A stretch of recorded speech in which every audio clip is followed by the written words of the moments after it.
I keep the streets my lies the more. Alright, we're back in here with another Songs of the Week. With another episode of Songs I'm Listening to. It's slowly getting darker in here. Hold up! So listen, we got another episode of Songs I'm Listening to back in the building. You know what to do. Put your playlist down in the comment section below and I'll read them. Also leave them down there for anybody else who wants to come and look at your playlist. You might put them on to something brand new that you never heard of before, that they never heard of before. It's kind of like a little disappointing what I want to start off with today, because I did want to talk a little bit before I give you my, one of my more favorite tracks from Denzel Curry. I wanted to talk about him a little bit because I feel like he's very underrated, okay? I'm sorry, I didn't mean to touch you like that. I feel like he's very underrated, and I feel like not enough people appreciate him or give him the, the accolades or the respect or the acclaim or kind of like the notoriety I feel like he deserves, simply because he's not out here in the media doing everything that a lot of other artists are doing right now. He doesn't have that much support behind him as far as massive appeal, and there aren't a bunch of articles covering him for staying out of trouble. There are a bunch of articles and bloggers that are posting everything about every other person that is staying in trouble. Where is the love for the people that are actually doing good in the world? I just don't appreciate that. We got dudes that are pretty good artists that are very underrated, like Denzel Curry, that are making good music, that have made good projects, that have made consistently good projects and grown in his discography, and they're not getting any of the amount of support or love that some of the other artists are. And yes, I'm kind of just nearly talking about this guy. It was just a mention. I'm not gonna bring him up again, but I'm just saying. Whew, that was a mouthful. I haven't said pause in a minute, so pause. But basically, I feel like artists like Denzel Curry don't necessarily get that respect. They don't get that support. They don't get that backing simply because they tend to stay out of the media, and they keep it more so generally focused on the music. Now, if we're looking at Denzel Curry as an artist, dude is like amongst the top. Okay, let me slow down.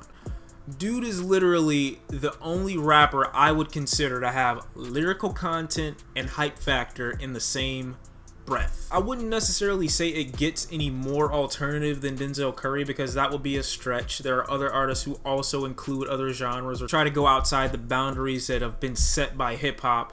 But I definitely think Denzel Curry, as far as his voice alone, is very aggressive, he's very explosive, he's very, I guess you could say, energetic on every single track that he's on, even on the tracks that are a little bit more slow. I mean, he just came out with a track that, in my opinion, is a little bit subpar as far as Denzel Curry standards go, but I still enjoyed it, where he begins to harmonize and he starts, kind of singing in a way. That's kind of what I was doing in the beginning of this video. That's the song I'm talking about. I don't remember what it was called, but I remember it came out like a month ago. And I heard a snippet of it on Twitter, and I wanted to hear more of it, and then when I did, it was just like, I don't really need to hear this again. But the fact is, he's doing something and evolving as an artist. And I'm excited for his new project that may come out this year, hopefully. And I mentioned this before, you're not going to get that same, amount of exposure when you stay out of the media, when you're not having any charges against you, when you don't do anything that terrible that people need to talk about you because they feel you're a bad person. I do wish that artists like this got more attention, they got more appeal, they got more acclaim, and videos were actually made on them, but that's just not the case, simply because he sticks more so to the music.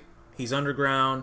He hasn't released a project in about a year, but things that he has released have been really good. And I can't say that there was a point in his, discog where I was disappointed with anything he was doing. I mean, the beat selection in Nostalgia 64 was a little bit older. It was a little bit more simple for what I would want from Denzel Curry, especially after I heard Imperial. But I definitely think that even with what he had back in that first project, actually the first project was Shrooms, but it definitely had older production, and I could see what Denzel Curry could do with what he had, and he still maintained this entertainment factor that not a lot of artists have been able to do when they were at a lower point in their career. And I'm not talking about low point as in, he's not feeling life. I'm talking about low as in he doesn't have the budget to pay for more equipment or more production or better producers. Oh man, why do you got a voice crack at such a pivotal moment? I just think that this guy needs to be talked about more. I think that projects from him need to be anticipated more. I think that support needs to be behind him more. Not only just from his fans, but from these bloggers, from the reviewers, from anyone who covers any kind of music. They need to be in more support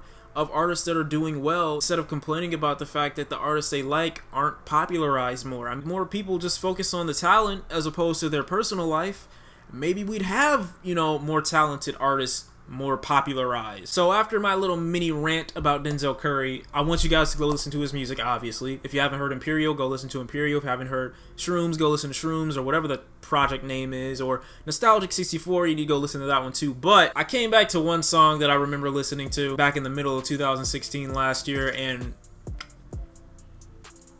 yeah. Same little niggas going to the kitty lady 24 bank is real in the field. Either kill or be killed by BG, so he gotta jump from the zone 3, zone 3, zone 3, zone 3. If you don't like that one, you know, there's always Knotty Head. Harris, snappy, naughty, fuck karate. I got me a shotty, jumping in the old kamikaze. Oh, I got me if the neighbor saw me. But I'm on for all nights. I gotta pay me cause I wanna be iced out. The product carry me out the door. Mama up and twisting weed and now it's time to lock the flow. Blowing Joe. In other news, we got SZA. Oh wait, no, I'm sorry. We got Sid released a new project, a new EP. I think it's called Never Coming Home, or Never was this. Always never home. Why you gotta? Why? This is a Sid EP that kind of carries on the same theme that the Finn. I guess was Finn an album? It was an album. Yeah, it was an album. It kind of carries a similar vibe to it. It's got, you know, lengthier songs, so it's more or less like, you know, an extension, in my opinion, of Finn in a way. Sid is doing what other artists are also doing. Artists like SZA, even artists I would say like Rihanna, with this kind of a low tone that is actually really sexy. It's got an R&B and soul mixed to it, and it's also got elements of I would almost consider EDM to it as well, but there are certain drops in the bass that are really reminiscent of that genre of music, in my opinion. Another thing that I really like about this EP is the fact that it's short. Obviously, it's only got 3 songs on it. I think it's an 11-minute EP. It's reminiscent, like I said, of other projects. It's reminiscent of what other artists are already doing, but Sid does put her own spin on it by kind of being a little bit more sensual and laid back. He has this tone about her that lets it feel like life is passing her by, and she's slowly kind of just going through it, like she's just overlooking it. She's not dramatizing anything really. She's not making anything out to be bigger than what it is. Like, you know, artists like SZA tend to take, you know, smaller issues and dramatize them so that, you know, they tend to be a little bit more relatable and more people can identify with it. Issues that Sid doesn't necessarily, you know, kind of suffer from, in the sense that she kind of tackles these issues in a little bit more of a realistic way. And I guess that tone kind of matches her realistic views when it comes to the way she decides to tackle her music. She just feels like she's more in control of the environment that she's putting out there in her music, as opposed to, you know, not being really sure, not really being that confident. That's something that I really like about Sid. Don't get me wrong, I'm sure she has her own issues that she has to deal with, but I think for the most part, if you want to get somebody who's talking about love from a different perspective, Sid is not a bad place to go in the slightest, and I definitely enjoyed this EP. Certain parts of it, like I said, they were very reminiscent of Finn, but I still enjoyed it for what it was. It was a nice little EP, R&B music. It's cool. It's not bad. Another project that a lot of you guys were telling me about that I already listened to, I told you I already listened to it weeks ago, was the new Daniel Caesar project.